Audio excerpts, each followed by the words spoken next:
Welcome back, everyone. In this second and final episode delving into the Epic of Gilgamesh, we will pick up the thread of our analysis precisely where we left off. When we last left Enkidu, he was being led from the wilds into the heart of civilization by Shamhat. She tells him that among men, quote, engaged in labors of skill, unquote, he, quote, will find a place for himself, unquote. This marks the beginning of Enkidu's transformation from a wild being into a participant in human society.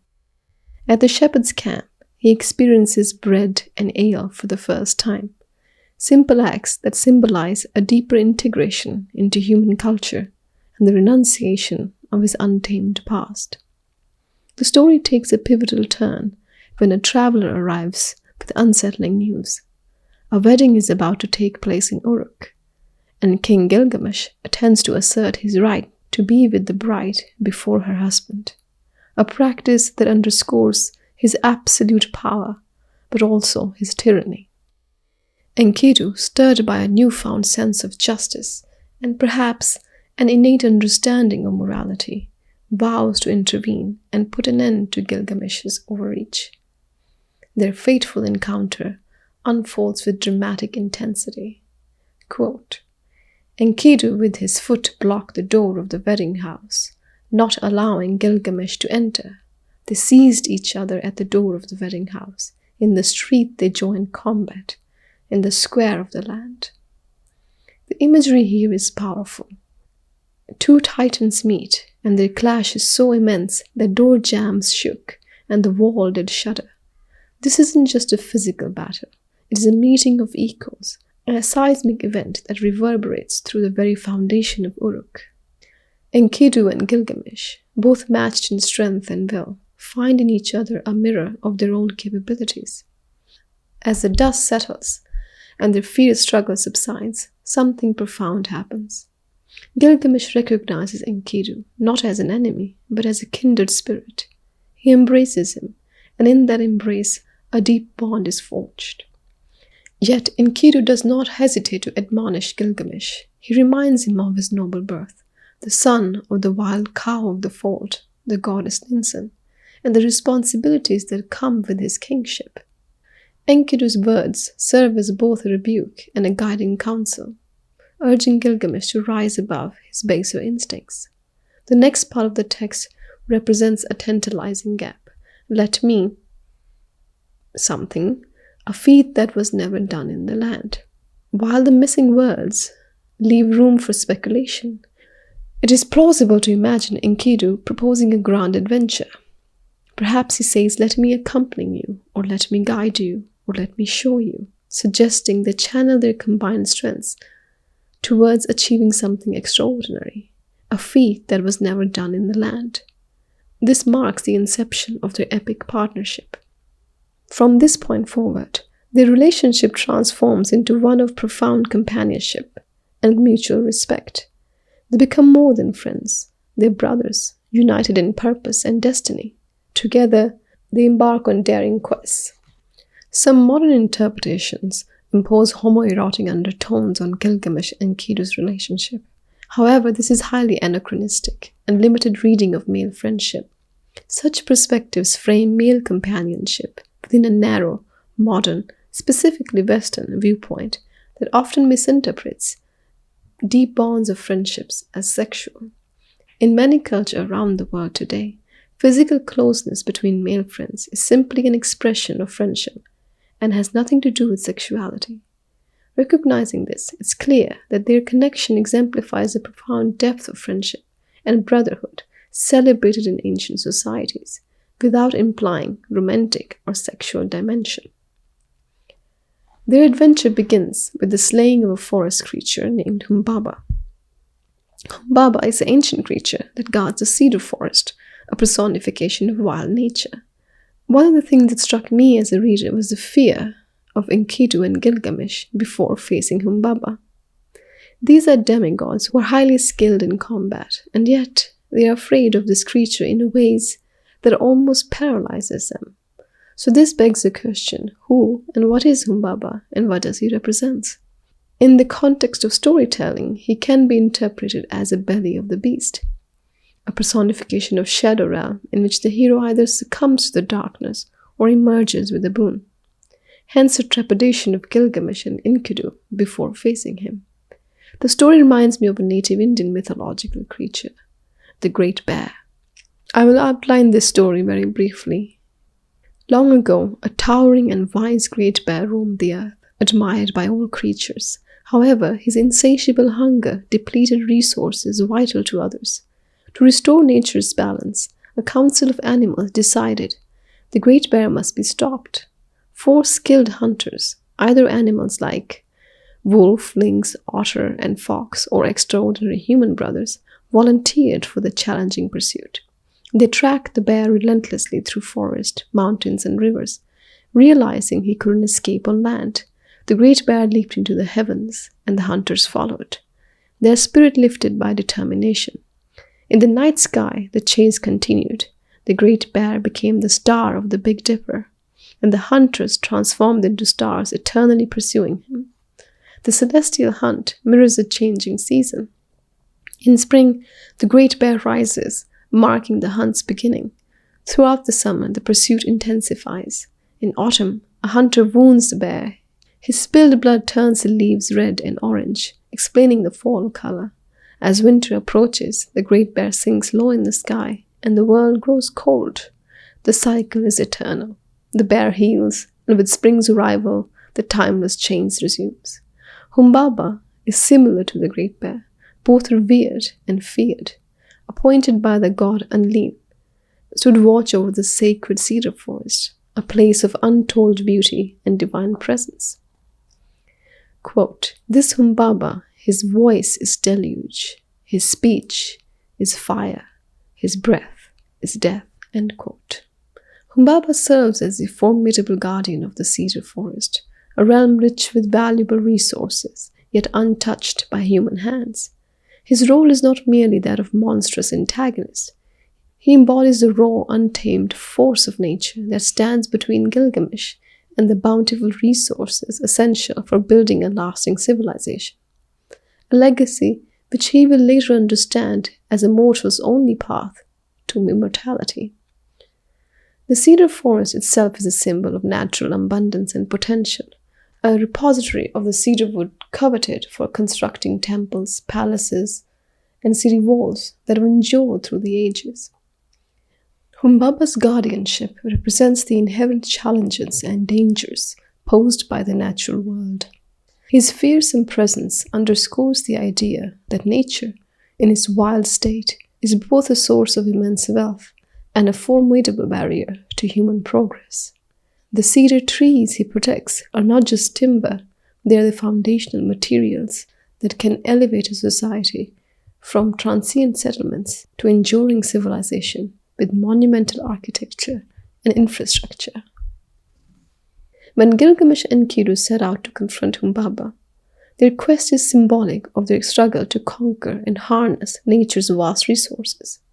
Their victory over Humbaba and subsequent felling of the cedars signify a turning point where they assert dominance over the natural world. This act of subduing the forest guardian allows them to access the materials needed to build and fortify their city of Uruk, contributing to its glory and permanence. In mythological terms, Humbaba's death can be interpreted as a symbolic death of a god, from which civilization arises, a concept explored by mythologist Joseph Campbell. Campbell discusses how the slaying of a divine or monstrous figures often represents a transition from chaos to order, from the natural world to the realm of human culture. By defeating Humbaba, Gilgamesh enacts a foundational myth, where the conquest of nature's vileness is necessary for the birth and progress of civilization. This idea of life arising out of death emerges out of agricultural mythological framework. According to Campbell, with whom I happen to agree, there are two types of foundational mythological framework that undergird the various types of religion and cultures. These are hunter-gatherer-based mythology and the agricultural-based mythology. In the slaying of Humbaba, we are seeing a death of a primal creature representing wilderness and from his death emerges a new way of life. Historically, this aligns with the rise of complex societies in the Near East, particularly in the region known as the Fertile Crescent.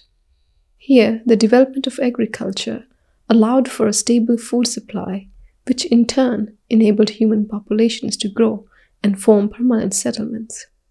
The stability provided by agriculture fostered the creation of cities, trade networks, governance structures, and the stratification of society, all hallmarks of civilization. But to achieve this, humans had to exert control over the landscape, converting forest, grasslands, and riverbanks into farmland and orderly spaces. This transformation from wilderness to cultivated land was often seen as a victory over chaos. Echoing the mythic themes seen in Gilgamesh's conquest of Humbaba, we see this reflected in the following stanza. Quote, "He slew the ogre, the cedar's guardian, at whose yell we sundered the peaks of Siren and Lebanon. The mountains did quake, and all the hillsides did tremble. After he had slain his enemy, he discovered the secret abodes of the gods, Gilgamesh felling the trees, Enkidu choosing the timber." End quote. Enkidu opens his mouth to speak, saying to Gilgamesh, quote, "My friend, we have felled a lofty cedar, whose top thrust up to the sky. I will make a door, 6 rods in height, 2 rods in breadth, 1 cubit in thickness, whose pole and pivots, top and bottom, will all be of one piece." End quote. Enkidu and Gilgamesh return with a cedar wood and fashion a grand door, which they dedicate to the gods.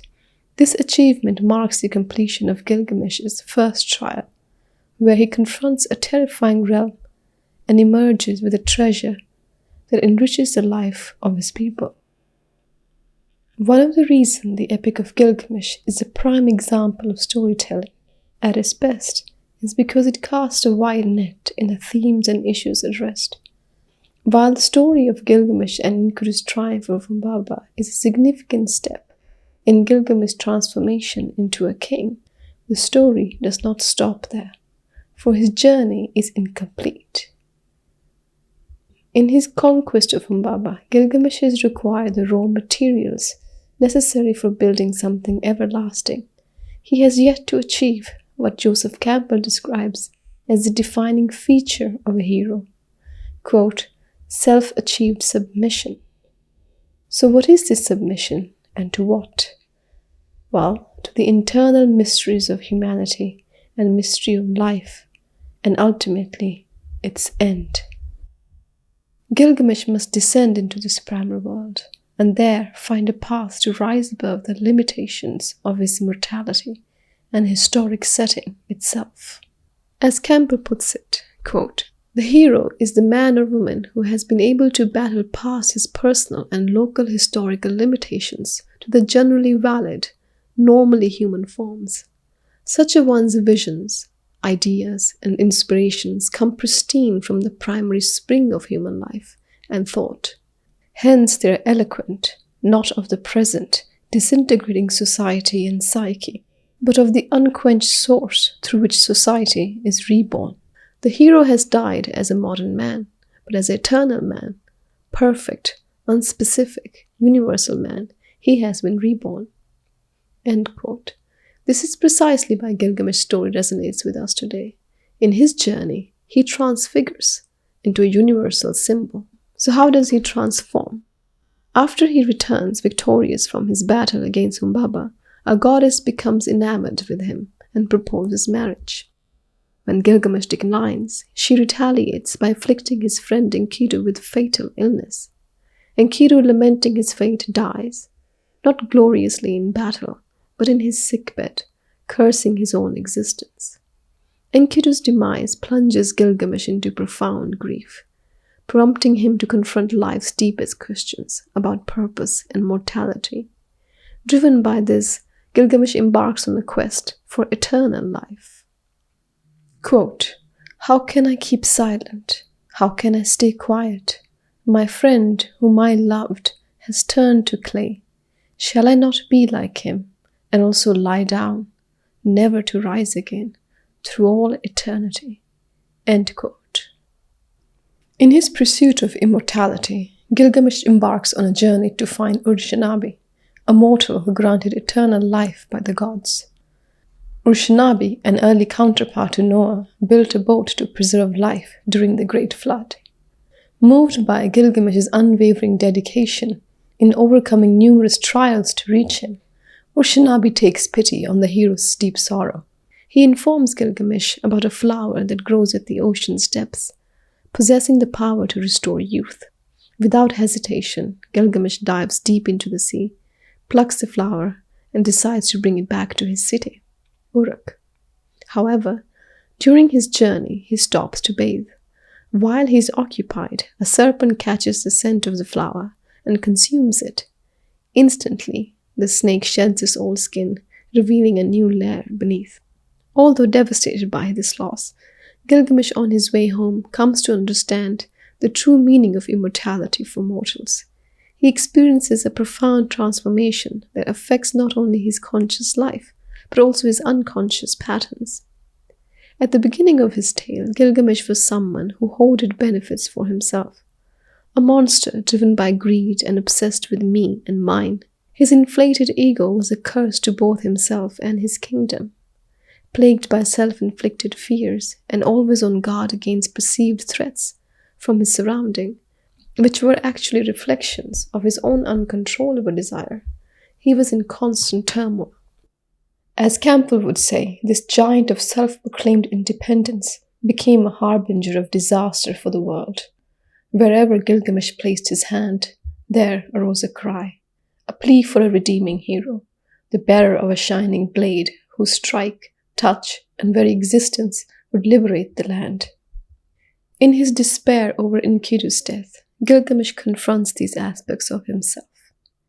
Professor Arnold J. Toynbee, in his 6-volume study of the laws of the rise and fall of civilization, describes this inward retreat as the fount of rebirth or transfiguration.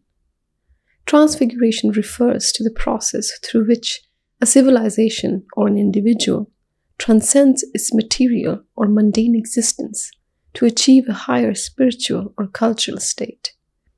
This transformation often occurs through moments of crisis or challenge, where one is forced to adapt, evolve, or abandon old ways for new insights or values.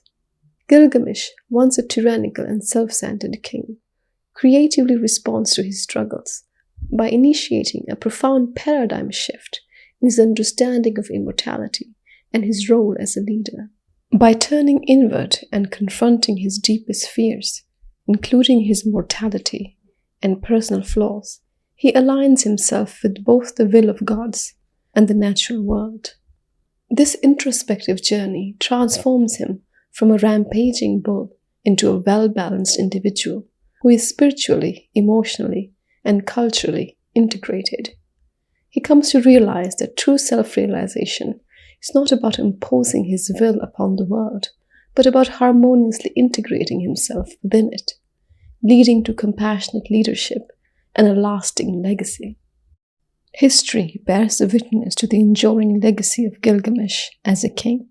His name rises prominently among rulers who, through their wisdom, uplifted the lives of their people for the better. This concludes the Epic of Gilgamesh, leaving us with the hope that future generations will look back and see themselves reflected in its timeless themes, just as we do today. Next time, we will explore the first chapter of Genesis.